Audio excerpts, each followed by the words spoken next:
Hello friends, welcome to this explainer.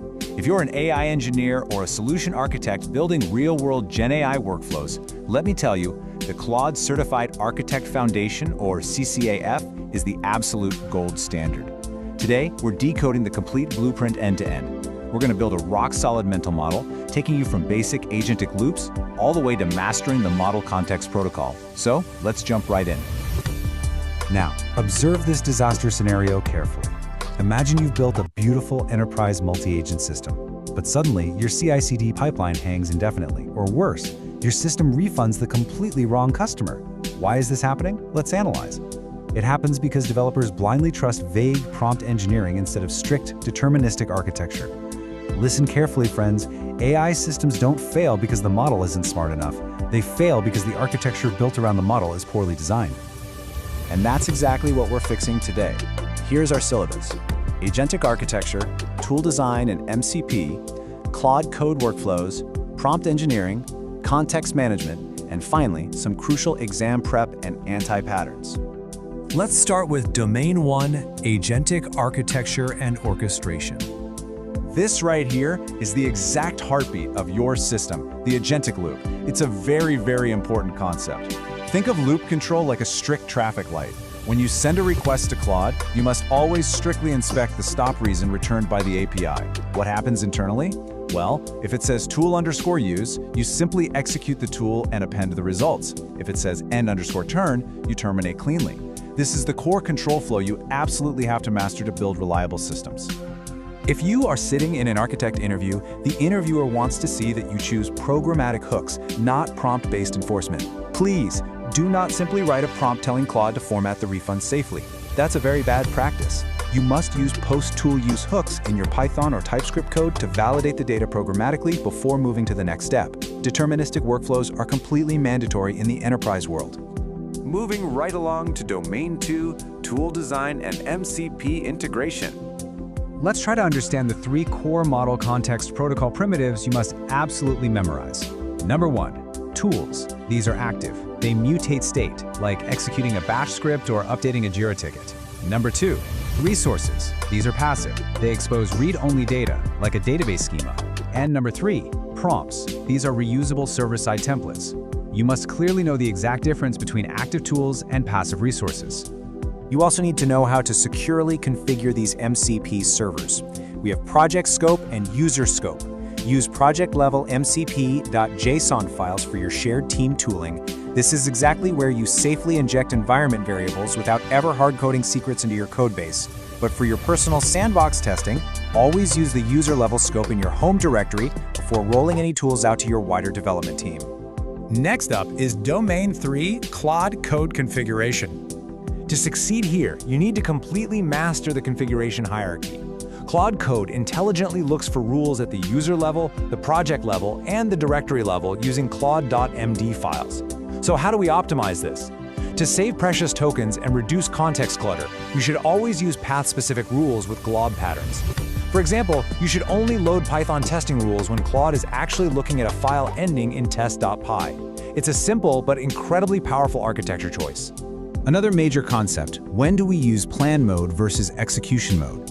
Listen carefully. You use plan mode for complex, ambiguous architectural tasks across multiple files. Here, Claude simply explores and proposes a plan without actually mutating or changing anything in your project. On the flip side, use execution mode only for simple, well-scoped tasks where you want Claude to write the code directly. All right, moving to Domain 4, prompt engineering and structured output. Never rely on zero-shot instructions. Just telling the model to output a clean format will fail in edge cases. Instead, you must use few-shot JSON forcing. By providing 3 or 4 explicit input-output pairs inside the prompt, you actually fine-tune the model's attention weights internally. This is what guarantees a syntax that your downstream scripts and CI/CD pipelines can reliably and safely parse. So, how do we completely eliminate JSON syntax errors in production? Here's an architect-level trick for you. You define a fake dummy extraction tool with a strict JSON schema, and you force the model to select it using the tool_choice parameter. The model actually thinks it's calling a normal tool, but internally, the API is perfectly enforcing your expected data structure. Very elegant, right? Now for Domain 5, context management and reliability. Prompt caching saves incredible amounts of cost and latency for long-running agents. But friends, the cache is not magic. You must pass specific minimum token thresholds for it to activate. Opus requires at least 4,096 tokens, while Sonnet needs 2,048 or 1024 depending on the exact version you're using. If you send fewer tokens than this, caching just silently fails to activate. Keep these exact numbers in mind. They are vital for cost optimization. Here's a critical anti-pattern you will definitely face on the exam and in the real world. Never let the session that generated the code review its own code. Why? Because of session context retention. An agent reviewing its own logic is highly biased. It's literally grading its own homework and will confidently pass flawed code. Always completely isolate your contexts to ensure genuine reliability. All right, let's put this into practice with our exam prep section. The exam structure is straightforward but very strict. It costs $99, it gives you a single attempt, and you need a solid score of 720 out of 1,000 to pass. They're going to test you on heavy real-world scenarios covering the API, MCP, the Agent SDK, and Claude Code workflows. You absolutely need to know your trade-offs perfectly. There is no room for guessing here. Let's analyze an exam scenario. Suppose your invoice loop explicitly handles end_turn and tool use, but suddenly Claude hits its token limit and returns a stop reason of max_tokens. What's going to happen internally? Well, without an explicit handler for max tokens, the loop simply falls through, returns a partial result, and silently corrupts your entire downstream execution. You must handle all stop reasons programmatically, guys. Here's another tricky one. Say you execute a tool, but you forget to append Claude's previous response as an assistant message before sending the new tool result as a user message. What breaks? The API will outright reject it. Strict alternation between user and assistant roles is a hard API contract. It's not just a friendly recommendation. You cannot bypass this at all. And please, do not fall for this trap regarding MCP tools. As programmers, we naturally assume the model uses the function name, like search Confluence, to figure out what to do. But remember, we are dealing with a transformer model operating in vector space. The routing mechanism is actually the semantic tool description. A weak description will simply cause the model to hallucinate or choose the wrong function entirely. Be very precise with your text. AI engineering is shifting from prompt engineering to architecture engineering. This beautifully illustrates our core takeaway for today's explainer.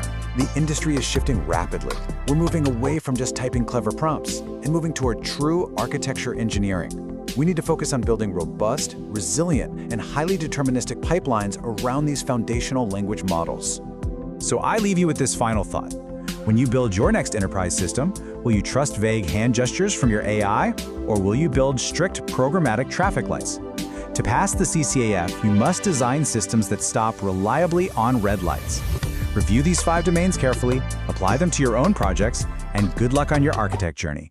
Thank you, friends. Keep building. Level up your skills. Subscribe to Naveen Tech Hub.